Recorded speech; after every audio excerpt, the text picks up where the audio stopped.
problem that we had on Friday night, then it probably gives them the 18th as well. So a total of 4 launch opportunities between the 2 missions.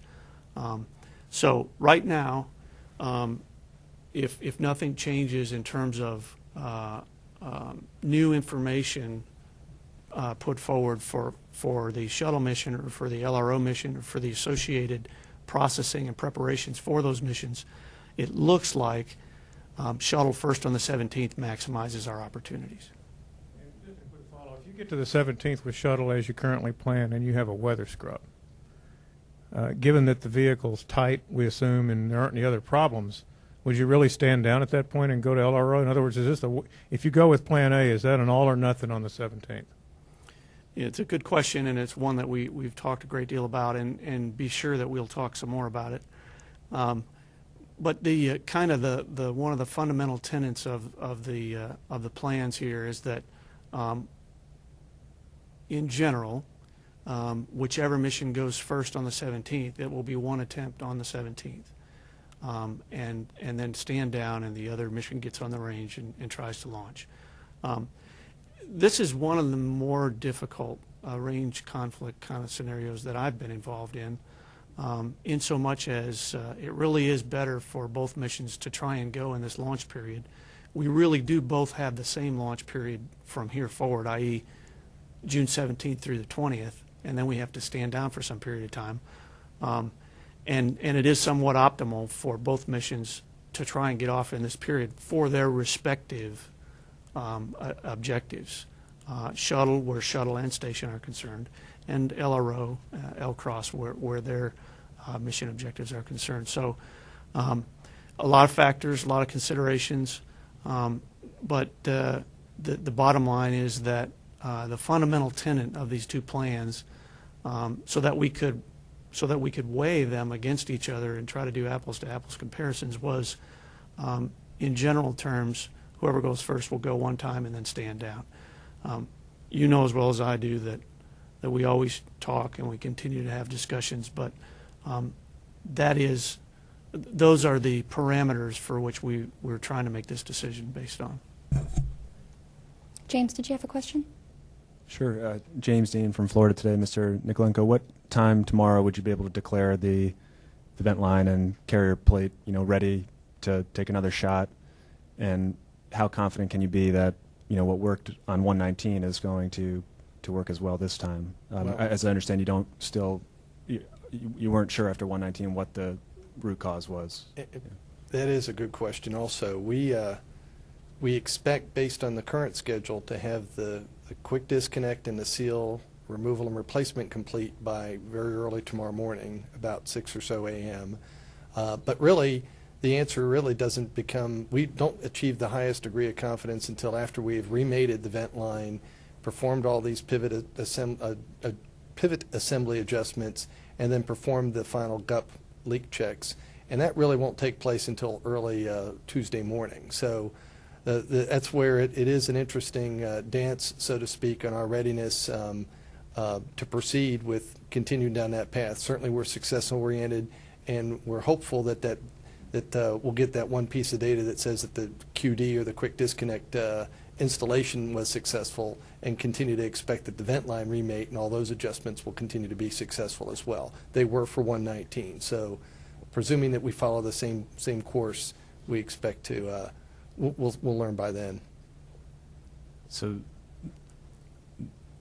Mr. Kane, you mentioned there was a timeline early tomorrow morning for the range to start reconfiguring, but you can wait, you can get all the way through into Tuesday morning before knowing for sure if you're even ready to go for Wednesday? Yeah, no, from a range standpoint, on the range schedule are some activities that begin at 0800 tomorrow. As I understand it, they are not actual 45th Space Wing internal to the range activities so much as they are, in this case, activities with the launch vehicle team for Atlas V, for them to do some configuration to be able to support the 17th.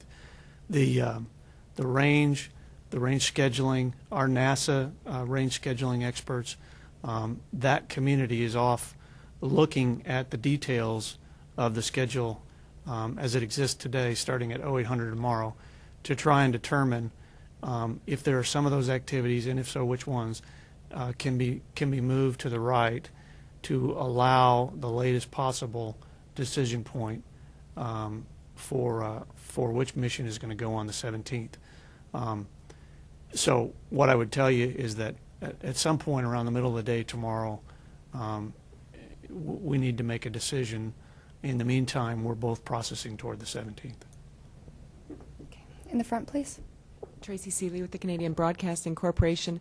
Can you talk a little bit about some of the consequences of not going up this week for the shuttle? For example, the supplies that the crew is bringing up.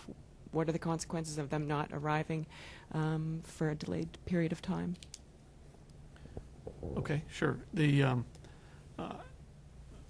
It's a very busy time on Space Station right now.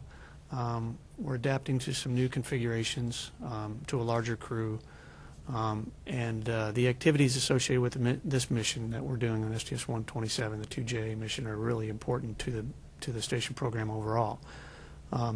That said, from the standpoint of the major objectives, in terms of from an assembly standpoint, speaking for the space station, sooner is better. But really what it impacts from a shuttle standpoint is if I move into July, it's always a little bit harder to launch in July anyway, because it's our launch time moves into the evening, and then every successive day we move a little bit earlier, and we wind up in the afternoon battling thunderstorms and things like that. So the weather is always a challenge in July. The overall impact, though, is that each delay that we have in the shuttle launch, it puts us closer to the point where I can no longer finish my mission from an overall launch and missions perspective. I can no longer finish it by the goal or the targeted time of September of 2010. There is a point at which I can delay enough, and I can delay enough different missions that I will no longer be able to achieve that. So this would be additive toward that. It doesn't in any way get me to that point. We've looked very closely at it. We can launch this mission. We would come back, if we don't launch in this period, we will launch July 11th is when our beta cutout opens back up, and we can come back in and try to launch. And in that sense, it will delay the next mission, STS-128, a little bit into August. I think August 20th is where we would end up compared to where we are today. And so it would cause a little bit of a delay, a little bit of a ripple effect in the following one or two missions, but overall it doesn't cause a huge effect. Certainly not one that we can't overcome to the completion of the shuttle program as we have it outlined today.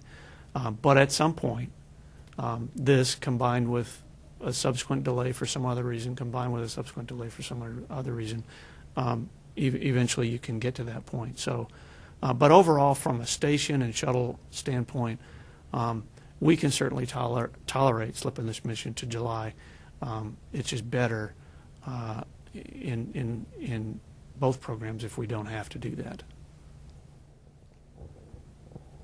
Okay, did you have a follow-up question? I did have another question, if that's okay. Just, I'm not sure I understood how confident you are in the repair process right now. And